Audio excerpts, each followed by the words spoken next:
অখিল গগৈ ডাঙৰীয়া আচলতে কাক ছাপোৰ্ট কৰে সম্পূৰ্ণ শুনক বুজি পাব।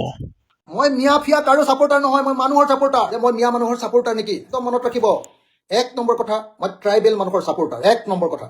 2 নম্বৰ কথা মই অসমৰ খিলঞ্জীয়া মানুহৰ ছাপোৰ্টাৰ, 2 নম্বৰ কথা।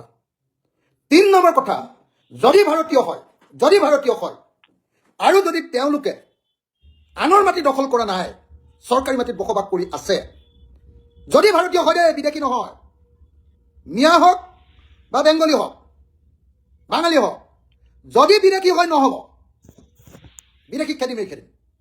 একদিন মোক সাগৰ দি চাওক, তাৰপিছত দেখিব আপোনালোকে একজন বিদেশী মই ক'তো থাকিব নিদিওঁ অসমত, একজন বিদেশী। কিন্তু যিসকল বৈধ ভাৰতীয়বিলাকক যিখিনি চৰকাৰী মুকলি ভূমি তাত আকৌ ডিছকাৰ্ড নকৰোঁ। কিন্তু সেইবুলি পিজিআৰ ভিজাত নিদিওঁ, সেইবুলি ট্ৰাইবেল লেণ্ডত নিদিওঁ।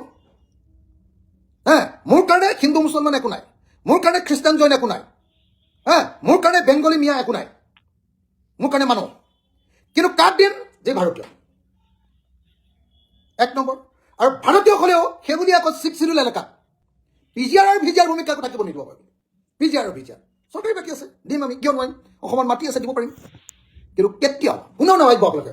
মোক কোনোবাই প্ৰচাৰ কৰি থাকে যে এই মিয়াৰ ছাপোৰ্টাৰ। মই মিয়া ফিয়া কাৰো ছাপোৰ্টাৰ নহয়, মই মানুহৰ ছাপোৰ্টাৰ।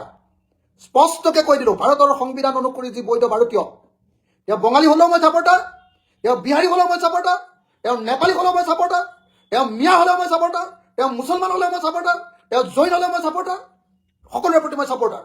কিন্তু সেইবুলি জনজাতি এলেকাত 6 শিডিউল এৰিয়া কেতিয়াও পিজিআৰ হৈ কাকো দখল কৰিবলৈ নিদিওঁ।